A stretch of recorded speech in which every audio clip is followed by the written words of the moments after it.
In the lush, sun-kissed hills of Grovana, where wildflowers bloom and golden fields stretch endlessly, stood a kingdom untouched by time. High above, perched gracefully atop a towering hill, rose the royal castle, elegant, serene, and bathed in the soft glow of twilight. Within those grand stone walls lived Princess Jazlyn, graceful, bold, and destined for far more than just the crown.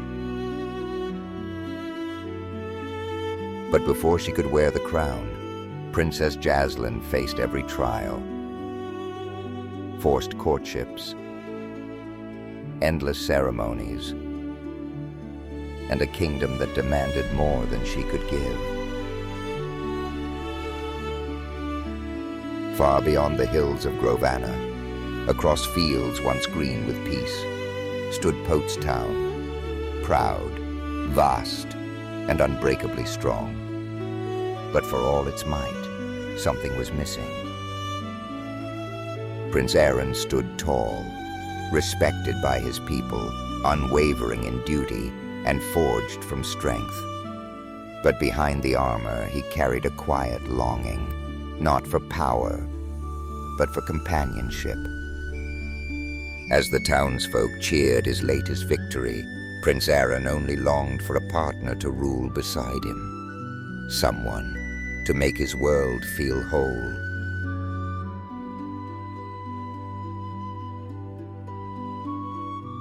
Seasons passed, and the valley began to wither. When famine swept the land, unity gave way to fear. Grovana had food, Poatstown had soldiers. But in the silence between need and pride, war was declared.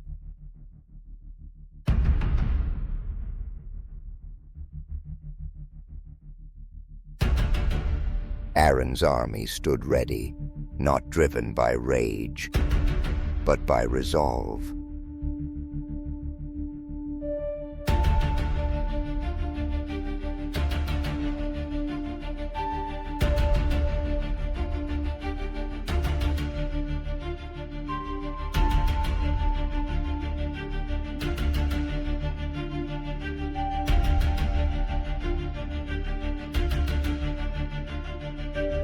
Princess Jazlyn, we must gather the troops. War is upon us. It's Prince Aaron.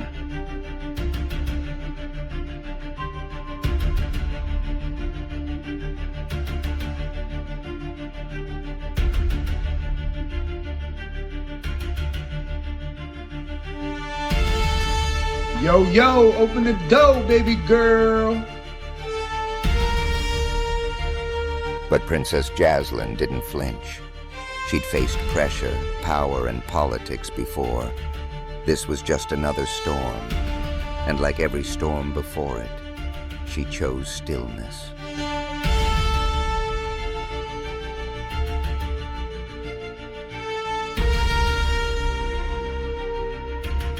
But Prince Aaron did not.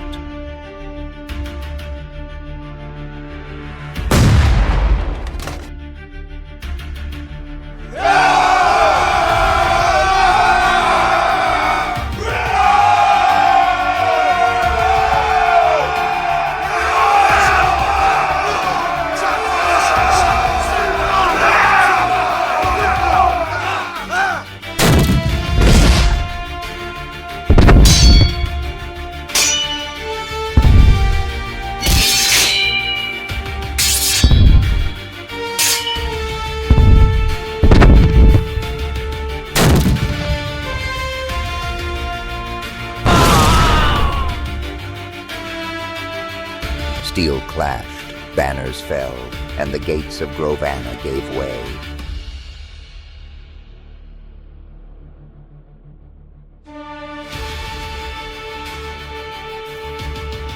As Aaron stepped inside the gates, the noise faded.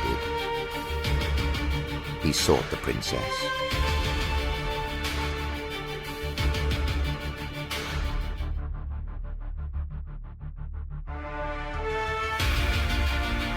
Inside sat Princess Jazlyn, unmoved, unafraid, as if she had known all along he wasn't her enemy.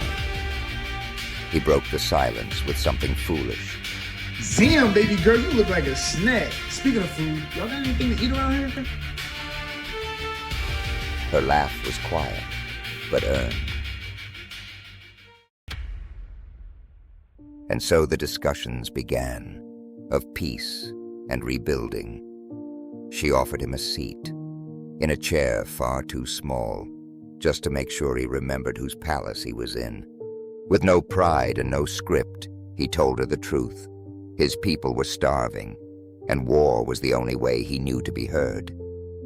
He spoke, not as a prince or a soldier, but as a man, and a vulnerable one.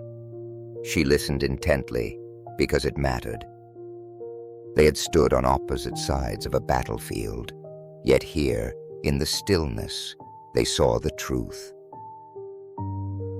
Her kingdom could nurture, his could protect, and together they could offer something neither had alone: peace.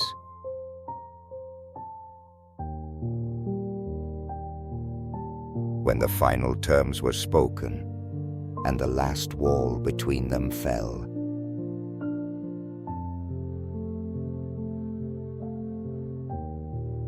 Prince Aaron need only ask one more question.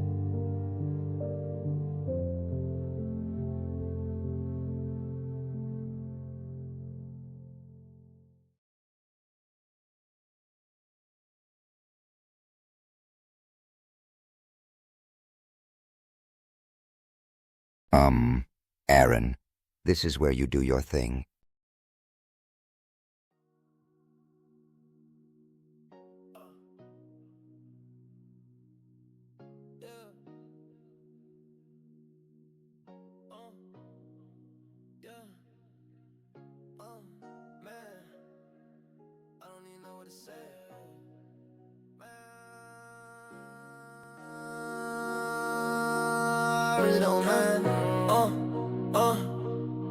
It's like I'm walking through the streets and there's a whole new world out there. Whole new world out there. She said yes. Yeah, she said yes. I'm on a whole new level. They tryna copy the wave and I told them to chill, it's a whole new bezel. She said yes. She said yes. She said yes. I had to let it breathe for a minute, it's still like a dream when I say that. I don't know if you know what I mean when I say that. I really don't know what I mean when I say that. I just know that I'm in the cut with the gang and I feel like a king when I say that. It's something you never seen when I say that. Just let it all sing when I say that. She said yes. And so, love conquered fear, and fantasy met reality. Two hearts, two kingdoms, now one story. Congratulations to King Aaron and Queen Jazlyn, forever and always. She said yes, she said yes, she said yes, she said yes, she said yes, she said yes, she said yes. I feel blessed, I feel great, I feel the best. She said yes, I feel blessed, I feel great, I feel the best. All I know what to say right now, man. Man, it's like, man, all I know is, man, we out of here, man. I'm telling you. She said yes.